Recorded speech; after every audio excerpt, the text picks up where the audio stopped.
Field marshal Manekshaw भारतका 8औं सेना अध्यक्षले एकपटक गोर्खालीहरूको युद्ध क्षमताको बारेमा भनेका थिए। यदि कसैले मर्न डराउँदिन भन्यो भने या त ऊ झुट बोलिरहेको छ, होइन भने त्यो गोर्खाली हुनुपर्छ। गोर्खाली सैनिकहरूको बहादुरीतालाई यसभन्दा उच्च तह कुनै सम्मान मिल्न सक्दैन। अतुलनीय वीरताकै कारण भारतीय सेनामा उनीहरूलाई धेरै सङ्ख्यामा भर्ती लिने गरिएको छ। भारतीय सेनालाई शक्तिशाली बनाउन उनीहरूको ठूलो योगदान रहेको छ। तर निकट भविष्यमै भारतीय सेना गोर्खाली जवानबाट वञ्चित हुन सक्छ। यस्तो आशंका उठ्नुपर्ने कारण के हो कि नेपाल सरकार आफ्ना गोर्खा जवानहरूलाई भारतीय सेनामा सामेल हुनबाट रोक्ने एक प्रस्ताव उप विचार गरिरहेको छ। भारतको एक संसदीय समितिले आफ्नो रिपोर्टमा भारतीय र ब्रिटिस सेनासहित कुनै पनि बाह्य सेनामा नेपाली गोर्खालीहरूलाई भर्तीमा रोक लगाउन जिकिर गरिरहेको छ। नेपालको कालापानी भूभागलाई भारतले आफ्नो राजनीतिक नक्सामा गाभेर 16 कार्तिक 2076 मा प्रकाशित गरेपछि भारतीय सेनामा नेपालीहरूको भर्तीको विषय बहसको रूपमा अहिले फेरि उठेर आएको छ। यदि नेपाल सरकारले यस रिपोर्टलाई कार्यान्वयन गर्यो भने भारतीय सेनाका लागि यो सबैभन्दा ठूलो क्षति हुनेछ। हाल भारतीय सेनामा गोर्खा राइफल्सका करिब 25,000 नेपाली गोर्खा सैनिकहरू छन्। जम्मा हिसाब गर्दा गोर्खा राइफल्समा नेपाली गोर्खालीहरूको सङ्ख्या 70% छ। बाँकी 30% सङ्ख्या देहरादून, दार्जिलिङ, धर्मशालाका स्थानीय भारतीय गोर्खालीहरू भर्ती गरिएका छन्। यसका अतिरिक्त रिटायर गोर्खाली जवान र आसाम राइफल्सका गोर्खालीको सङ्ख्या करिब 1 लाखको हाराहारीमा छ। मेजर जनरल शङ्कर प्रसादको भनाइ छ, भारतीय सेना र नेपाली गोर्खालीहरूका बीचको नाता एकदमै अटुट प्रकारको छ। नेपाली गोर्खा सैनिकहरूले भारतलाई महान सेवा दिइरहेका छन्। उनीहरूको भर्तीका लागि प्रत्येक वर्ष भारतीय सेनाको तर्फबाट भर्ती क्याम्प आयोजना हुने गरेका छन्। सेनाका एक पेन्सन अधिकारी स्थायी रूपमा नेपालमा बसेर रिटायर्ड भएका नेपाली गोर्खाली सैनिक जवानहरूको पेन्सन सम्बन्धी विषयलाई हेर्ने र समाधान गर्ने गर्दछन्। ताजा स्थिति के छ भने हरेक वर्ष भारतीय सेना करिब 1200 देखि 1300 सम्म नेपाली गोर्खाहरूको लागि पंक्तिमा सामेल गर्ने गर्छ।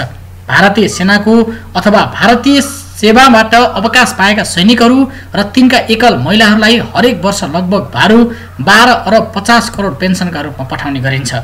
आफ्ना पूर्व सैनिकहरूका लागि भारत सरकार नेपालका प्रमुख शहरहरूमा निरन्तर रूपमा स्वास्थ्य शिविरहरूको आयोजना पनि गर्ने गरेको छ। भारतीय सेनामा नेपाली जवानहरूको भर्ती 1947 मा भारत, नेपाल र ब्रिटेनका बीच भएको त्रिपक्षीय सन्धिको प्रावधान अन्तर्गत हुँदै आएको छ। गोर्खा भन्ने शब्दको उत्पत्ति हिन्दू सन्त गुरु गोरखनाथबाट भएको थियो। गोर्खा नेपालको पूर्वी र पश्चिमी भागहरूमा भूमिपुत्र भनेर चिनिन्छन्। गोर्खा जवानहरूलाई अङ्ग्रेजहरूले सन् 1857 भन्दा पहिले नै आफ्नो सेनामा लिन थालेका थिए। 1857 मा भएको भारतको पहिलो स्वतन्त्रता सङ्ग्राममा उनीहरूले ब्रिटिस सेनालाई साथ दिएका थिए। यदि तपाईँ चाहनुहुन्छ भने हुन्छ कि गोर्खाली सेनाको एउटा स्याम पक्ष पनि छ। त्यस बखत गोर्खालीहरू इस्ट इन्डिया कम्पनीका लागि अन्धबन्धमा काम गर्ने गर्दथे। महाराजा रणजित सिंहले पनि उनीहरूलाई आफ्नो सेनामा राखेका थिए। त्यसो त नेपालबाट आएका सबै नेपाली भाषी जवानहरूलाई गोर्खा भन्ने गरिएको छ।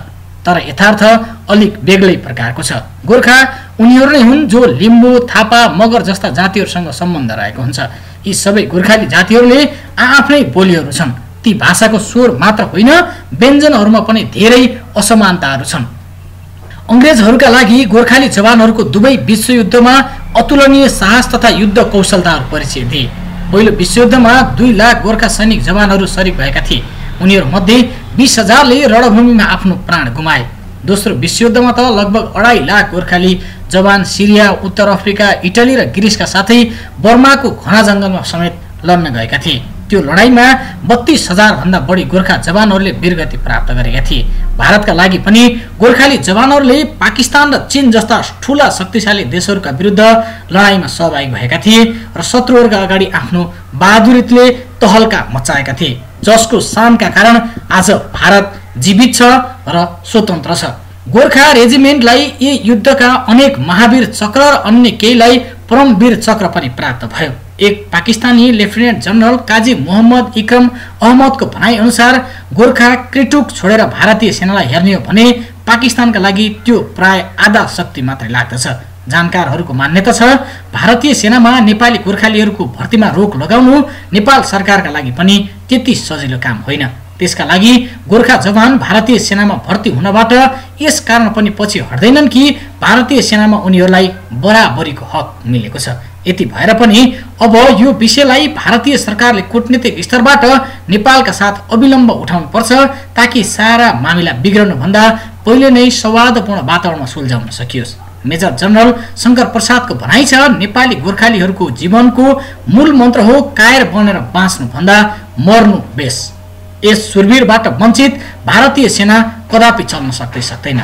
विश्व बजारमा एउटा चर्चा यस्तो पनि हुने गर्छ कि नेपाली गोर्खालीहरूले भारतीय सेना छोडेको खण्डमा पाकिस्तान एक्लैले भारतलाई परास्त गर्न सक्छ। गोर्खा सैनिकको बहादुरता र गोर्खा सैनिकको आफ्नो जीवनप्रतिको लगाव देखेर पाकिस्तानीहरू डराएका हुन्, न कि भारतीय सैनिकको दादागिरी देखेर। अनुवादक चन्द्रमणि गौतम, नवभारत टाइम्सबाट यो कुरा मैले प्रस्तुत गरेको हुँ। 35 वर्षदेखि पत्रकारिता गर्दै आएका हिन्दुस्तान टाइम्स, पाकिस्तान अजबरदेखि दैनिक भास्करसम्म काम गरिसकेका शुक्ला हाल अनलाइन पत्रिका चलाउने भारतका वरिष्ठ पत्रकार हुन्। अर्थात् गोर्खाली नभए कसरी चल्छ भारतीय सेना? भारतीय पत्रकार विवेक शुक्लाले लेखेको यो विश्लेषण खबर मैले प्रस्तुत गरेँ। खबर कस्तो लाग्यो प्रतिक्रिया जनाउनुहोला। हाम्रो युट्युब च्यानललाई सब्स्क्राइब गर्नुहोला। धेरै धेरै धन्यवाद। नमस्कार।